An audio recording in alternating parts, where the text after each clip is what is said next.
തീർച്ചയായിട്ടും റോബിൻ, ചരിത്രത്തിൽ ആദ്യമായിട്ടാണ് ജോർജി ജോസ് അവിടെ നമുക്കറിയാവുന്നതുപോലെ ഒരു അമേരിക്കയിൽ നിന്നും ഒരു കാർഡിനൽ മാർപ്പാപ്പയായി തെരഞ്ഞെടുക്കപ്പെടുന്നത് കാർഡിനൽ റോബർട്ട് ഫ്രാൻസിസ് ആണ്. അദ്ദേഹമാണ് ഇപ്പോൾ മാർപ്പാപ്പയായി തെരഞ്ഞെടുക്കപ്പെട്ടിരിക്കുന്നത്.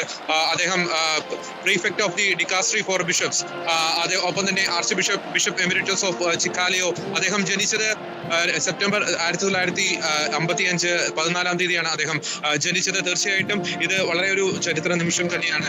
കാരണം 2000 വർഷത്തെ ചരിത്രത്തിൽ ആദ്യമായിട്ടാണ് ഒരു അമേരിക്കയിൽ നിന്നും ഒരു കാർഡിനൽ മാർപ്പാപ്പയായിട്ട് തെരഞ്ഞെടുക്കപ്പെടുന്നത്.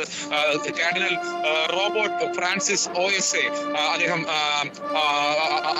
അദ്ദേഹമാണ് ഇപ്പോൾ കത്തോലിക്ക സഭയുടെ 267-ാമത്തെ മാർപ്പാപ്പയായി തെരഞ്ഞെടുക്കപ്പെട്ടിരിക്കുന്നത്. തീർച്ചയായിട്ടും അദ്ദേഹം അല്പം മുമ്പ് ഇവിടെ തടിച്ചുകൂടിയിരിക്കുന്ന ലക്ഷക്കണക്കിന് വരുന്ന വിശ്വാസികൾക്കായി അദ്ദേഹം തന്റെ ഊർബിയത്തോർബി ആശീർവാദം നൽകുകയുണ്ടായി.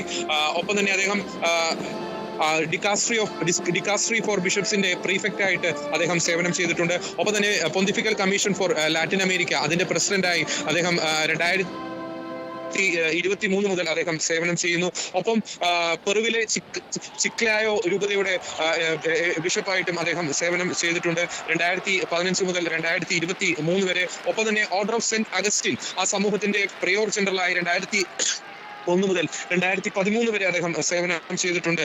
ഒപ്പം തന്നെ അദ്ദേഹം മെയ് 8, 2025 ആ ഒരു ദിനത്തിലാണ് ആദ്യമായി ചരിത്രത്തിൽ ഒരു അമേരിക്കൻ സ്വദേശിയെ, കാർഡിനലായിട്ടുള്ള അമേരിക്കൻ സ്വദേശിയെ മാർപ്പാപ്പയായിട്ട് തെരഞ്ഞെടുക്കപ്പെടുന്നത്. ഇതൊരു ചരിത്ര നിമിഷം തന്നെയാണ്. തീർച്ചയായിട്ടും മാധ്യമങ്ങൾ പല പേരുകളും ഡിസ്കസ് ചെയ്തിരുന്നു. പക്ഷേ ആ ലിസ്റ്റിലൊന്നും ഇല്ലാത്ത ഒരു അപ്രതീക്ഷിതമായിട്ടുള്ള ഒരു കാൻഡിഡേറ്റ് എന്ന് തന്നെ നമുക്ക് വിശേഷിപ്പിക്കാൻ സാധിക്കും.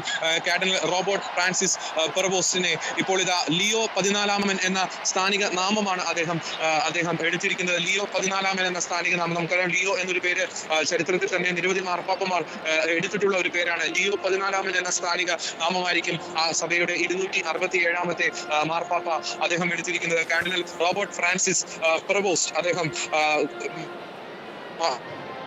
കത്തോലിക്ക സഭയുടെ അദ്ദേഹം തെരഞ്ഞെടുക്കപ്പെടുമ്പോൾ അപൂർവമായ ചില സംഭവങ്ങൾ നമുക്ക് തീർച്ചയായിട്ടും കാണാൻ സാധിക്കും.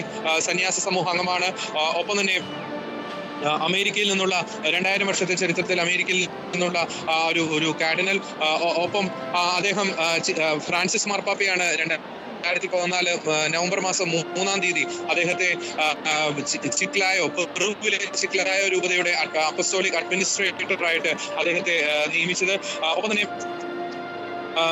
ചിക്ലായോ രൂപതയുടെ ബിഷപ്പായി അദ്ദേഹം 2015 നവംബർ 22. ഒപ്പം പെറുവിലെ എപ്പിസ്കോപ്പൽ കോൺഫറൻസ്, ബിഷപ്സ് കോൺഫറൻസിന്റെ വൈസ് പ്രസിഡന്റായി അദ്ദേഹം 2018 മാർച്ച് മുതൽ അദ്ദേഹം സേവനം ചെയ്തിട്ടുണ്ട്.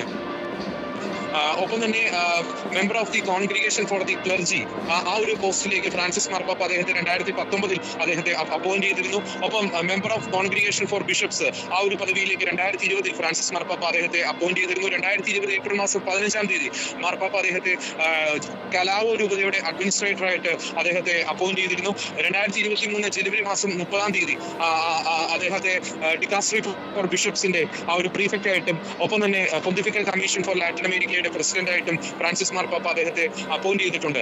സെപ്റ്റംബർ മാസം 2023 30-ാം തീയതി നടന്ന ആ ഒരു കർദിനാൾ കൺസിസ്റ്ററിയിലാണ് മാർപ്പാപ്പ അദ്ദേഹത്തെ കർദിനാൾ പദവിയിലേക്ക് ഉയർത്തിയത്. ഒപ്പം തന്നെ അദ്ദേഹം വഹിച്ച മറ്റു പദവികൾ ഇപ്രകാരമാണ്: Dicastery for Evangelization and Section for First Evangelization and the New Particular Churches. Open the Doctrine for the Faith, the Eastern Churches, the Clergy, the Institutes of Consecrated Life and the Societies of Apostolic Life, Culture and Education, Legislative Text, the Pontifical Commission for Vatican City State.